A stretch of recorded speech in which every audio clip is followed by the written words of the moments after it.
अस्सलाम वालेकुम। Factorisation of algebraic expression grouping factor method में हूँ। इस सीरीज़ में अब यहाँ देखें, यहाँ पर हमें 4 टर्म्स का एक एक्सप्रेशन मिला है जो फ्रैक्शन में है।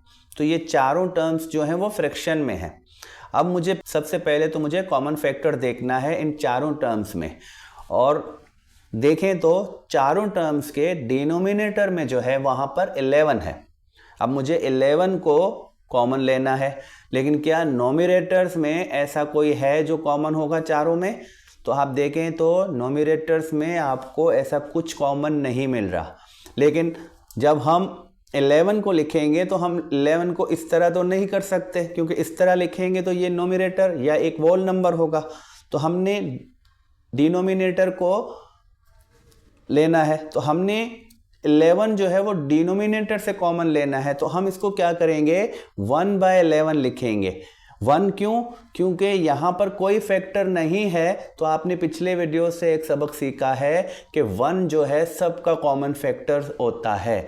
तो अगर यहाँ से कोई ऐसा कॉमन फैक्टर हमें नहीं मिलता तो हम सिर्फ 1 को बाहर लिखेंगे इनका कॉमन फैक्टर करके, क्योंकि 11 जो है वो डिनोमिनेटर में है। तो इसको हमने डिनोमिनेटर की जगह पर रखना है।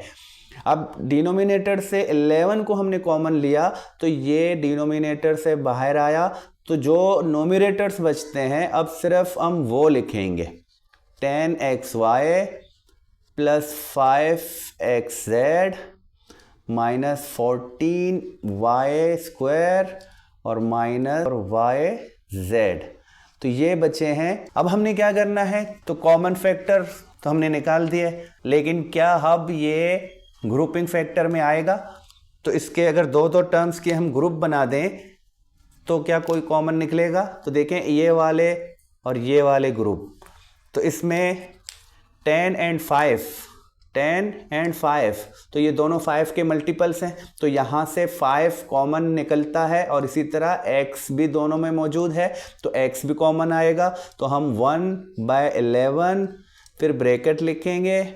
अब यहाँ से हमने 5 एंड x को कॉमन लिया है, फिर हमने ब्रैकेट रखा। यहाँ से 10 के फैक्टर में से 5 को निकाला है, तो बाकी 2 जो है वो इस टर्म्स में रहेगा और y रहेगा, क्योंकि y कॉमन नहीं आया है।